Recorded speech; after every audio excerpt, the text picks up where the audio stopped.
Santapan Harian. Hari ini kita akan membaca Yosua pasalnya yang ke-22 ayat 9 hingga ayatnya yang ke-34. Namun kita akan membacanya pada ayatnya yang ke-13 hingga ayatnya yang ke-30. Sebelumnya, mari kita berdoa.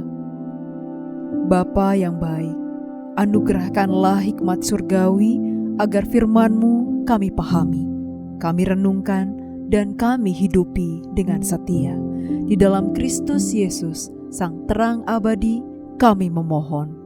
Amin. Yosua 22 ayat 13-30. Kemudian orang Israel mengutus Pinehas bin Eleazar ke tanah Gilead kepada Bani Ruben, Bani Gad, dan suku Manasye yang setengah itu. Pinehas disertai 10 pemimpin.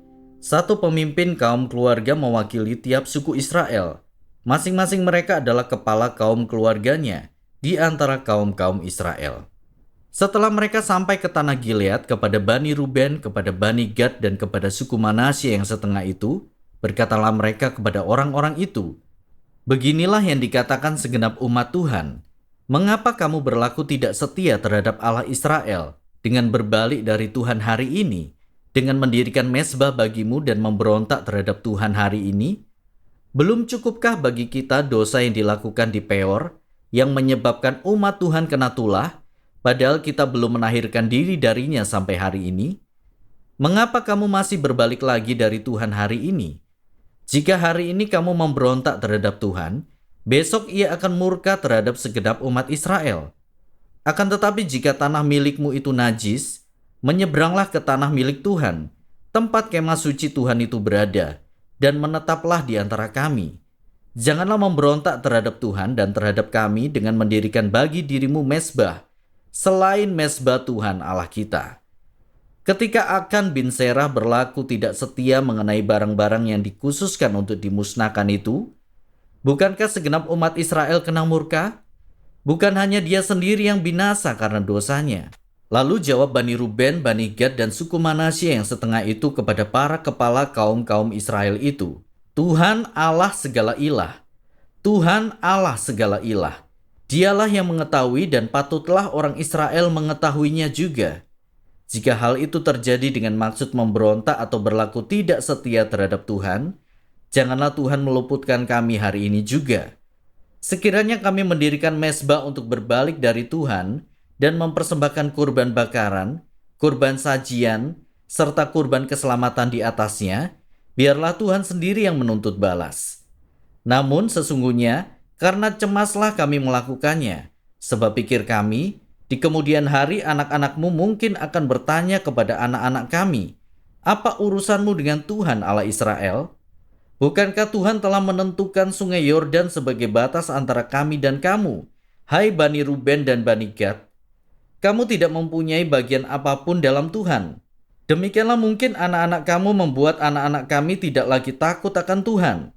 Sebab itu kata kami, marilah kita mendirikan bagi kita sebuah mezbah, bukan untuk kurban bakaran atau kurban sembelihan, tetapi supaya mezbah itu menjadi saksi antara kami dan kamu, dan antara keturunan kita kemudian, bahwa kami akan tetap beribadah pada Tuhan di hadapannya, dengan kurban bakaran, kurban sembelihan, dan kurban keselamatan kami. Jadi di kemudian hari anak-anakmu tidak mungkin akan berkata kepada anak-anak kami, 'Kamu tidak mempunyai bagian apapun dalam Tuhan.' Lagi pula kami pikir apabila di kemudian hari mereka berkata demikian kepada kita dan keturunan kita akan menjawab, 'Lihatlah bangunan yang menyerupai mezbah Tuhan. Nenek moyang kami telah membuatnya bukan untuk kurban bakaran atau kurban sembelihan, tetapi menjadi saksi antara kami dan kamu. Sekali-kali kami tidak akan memberontak terhadap Tuhan dan berbalik dari Tuhan hari ini dengan mendirikan mezbah lain untuk kurban bakaran, kurban sajian, atau kurban sembelihan, selain mezbah Tuhan Allah kita yang ada di depan kemah sucinya.'" Setelah Imam Pinehas dan para pemimpin umat serta para kepala kaum-kaum Israel yang menyertai dia mendengar perkataan yang diucapkan oleh Bani Ruben, Bani Gad, dan Bani Manasye itu, mereka menganggap hal itu baik.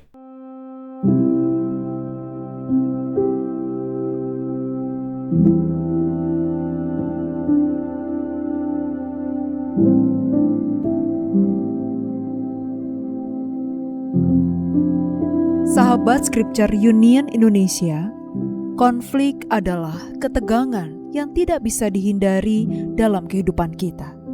Selama kita masih berinteraksi dengan orang lain, konflik merupakan sebuah keniscayaan.